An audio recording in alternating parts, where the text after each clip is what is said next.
அண்ணா நான் சொன்னல பிரியா. உட்காருமா. சொல்லியிருக்கான் உன்னை பற்றி.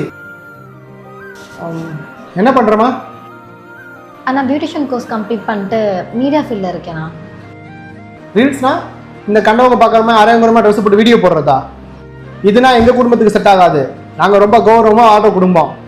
நாங்கள் 100 ரூபா காசுனாலும் உழைச்சி சம்பாரித்து வாழ்கிறவங்க. ரொம்ப கௌரவமான குடும்பம். இல்லைண்ணா, இதுக்காக நான் ரொம்ப கஷ்டப்பட்டிருக்கேன். இது என்னோட பேஷன். நான் எவ்வளோ உழைச்சிருக்கேன்னு அவனுக்கு தெரியும். நான் லவ் பண்ணும்போது இந்த ஃபீல்டில் தானே இருந்தேன். அவன்கிட்ட நான் கேட்டு பாருங்க. நீ என்ன சொன்னாலும் ஏற்றுக்க முடியாதுமா.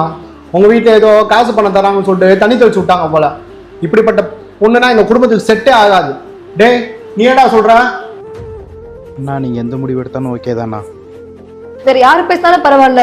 இதுக்காக நான் எவ்வளவு உழைச்சிருக்கேன், கஷ்டப்பட்டிருக்கேன். நீ கூட இருந்து பார்த்துருக்கீங்களடா. எப்ப மனசாட்சியமா இப்படி பேசுற நீ?